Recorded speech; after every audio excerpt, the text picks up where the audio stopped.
ఇక్కడ కేజీ చీరలు కొంటే 1/2 కేజీ చీరలు ఫ్రీ అంట. మంగళ్య షాపింగ్ మాల్ కేజీల్లో సేల్, టన్నుల్లో ఆనందం.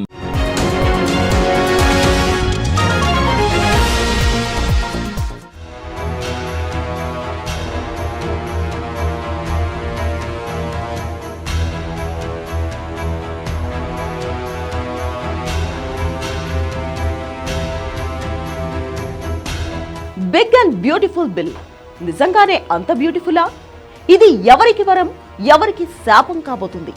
అమెరికన్లు వద్దంటున్నా కొంప మునుగుతుందని కంగారు పడుతున్నా ట్రంప్ తగ్గలేదు. మస్క్ మండిపడుతున్నా లైట్ తీసుకున్నారు, పంతం నెగ్గించుకున్నారు. అసలు ఎందుకు ట్రంప్ ఈ బిల్లుపై అన్ని ఆశలు పెట్టుకున్నారు? ఇది నిజంగా అమెరికా రాత మారుస్తుందా?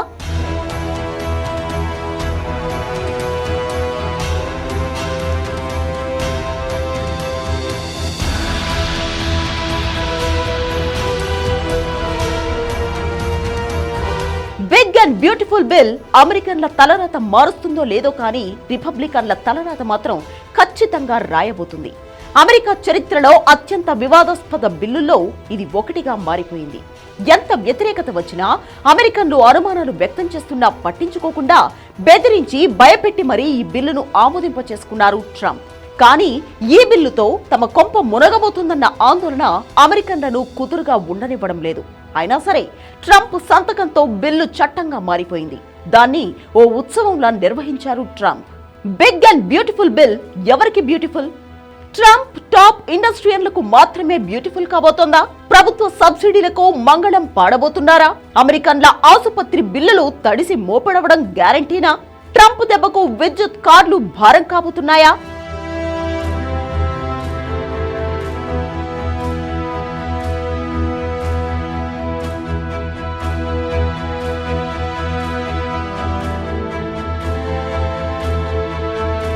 బిగ్ అండ్ బ్యూటిఫుల్ అని పైకి పాజిటివ్ పేరు, కానీ లోపలున్నదంతా నెగిటివే. అన్నీ కోతలే. ఇప్పటి వరకు అమెరికన్లు అనుభవిస్తున్న ఎన్నో ప్రయోజనాలకు కోత పడబోతోంది. రిచ్ కు 10% ధనికులకు మాత్రమే ఇది ఆనందాన్ని కలిగించబోతోందని ఎక్స్పర్ట్స్ చెబుతున్నారు.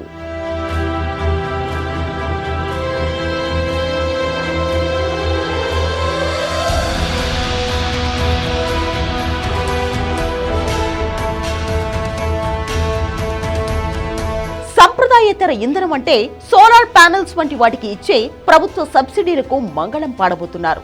అన్ని దేశాలు సోలార్ అంటుంటే ట్రంప్ మాత్రం మేము రాయితీలు ఇవ్వమంటున్నాడు. దీనివల్ల ప్రభుత్వంపై భారం పడుతుందన్నది ట్రంప్ వాదన. కానీ పర్యావరణానికి జరిగే మేలు మాత్రం పట్టించుకోలేదు ప్రెసిడెంట్.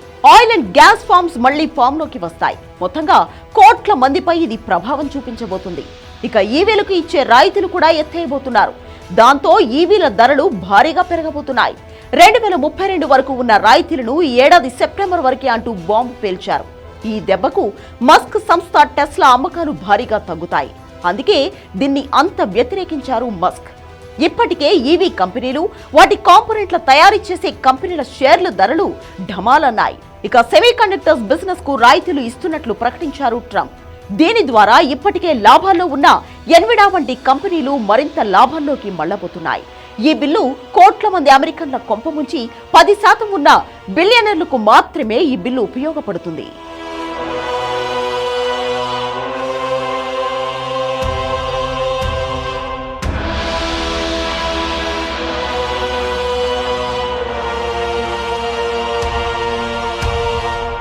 ఆరోగ్య బీమా వంటివి కూడా అమెరికన్లకు భారంగా మారనున్నాయి. బీమా లేకుండా అమెరికాలో ఆసుపత్రికి వెళ్లాలంటే ఆస్తులు అమ్ముకోవాలి. కొన్ని అంచనాల ప్రకారం ఈ బిల్లు వల్ల వచ్చే దశాబ్ద కాలంలో దాదాపు 1,70,00,000 మంది అమెరికన్లు హెల్త్ కవర్ కోల్పోతారు. అమెరికాలో సప్లిమెంటల్ న్యూట్రిషన్ అసిస్టెన్స్ ప్రోగ్రాం కింద పేదలకు సాయం అందుతుంది. ప్రస్తుతం 4 కోట్ల మంది అమెరికన్లు దీని ద్వారా ప్రయోజనం పొందుతున్నారు. కానీ 47 లక్షల మందికి ఈ పథకాన్ని దూరం చేయబోతున్నారు ట్రంప్. ఇలాంటి హార్ట్ స్ట్రోక్స్ బిల్లులో చాలానే ఉన్నాయి. ఇవన్నీ చూసే అమెరికన్లకు టెన్షన్ పట్టుకుంది.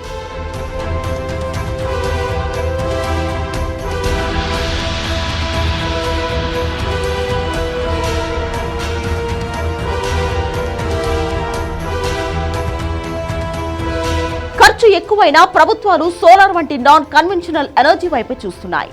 దీనివల్ల బొగ్గు తవ్వకాలు, అణు విద్యుత్ ఉత్పత్తిపై ఆధారపడడం తగ్గుతుంది.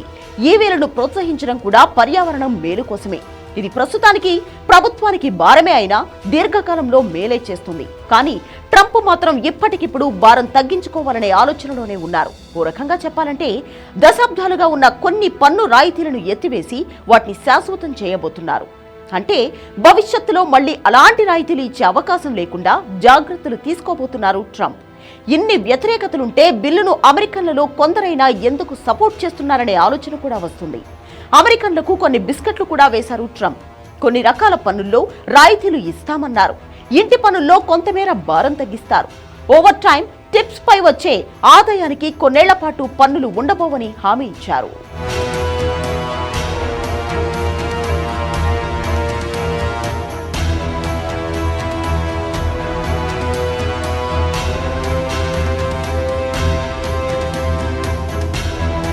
ఈ బిల్లులో పలు రాయితీలు తగ్గించడంతో ప్రభుత్వానికి చాలానే మిగులుతుంది.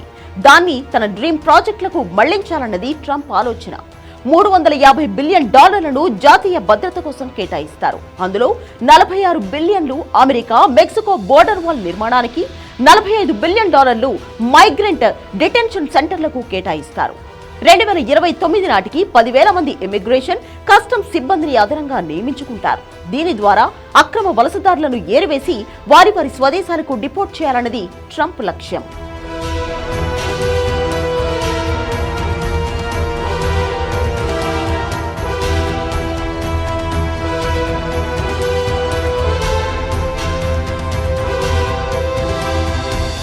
ఈ బిల్లు అమెరికన్ల పాలిట పెద్ద బాంబ్ అన్నది నిపుణులు చెబుతున్న మాట. ఇప్పటి వరకు ఓ పద్ధతి ప్రకారం సాగుతున్న వ్యవస్థను ఓ కుదిపేయబోతున్నారు ట్రంప్. తాత్కాలిక ప్రయోజనాలు చూపించి శాశ్వత ప్రయోజనాలకు కోత పెడుతున్నారు. అందుకే చాలా మంది దీన్ని తీవ్రంగా వ్యతిరేకించారు. మస్క్ లాంటి వారు దీన్ని బహిరంగంగానే తప్పుపట్టారు. డిపోర్ట్ చేస్తానని మస్క్ను బెదిరించి నోరు మూయించారు ట్రంప్.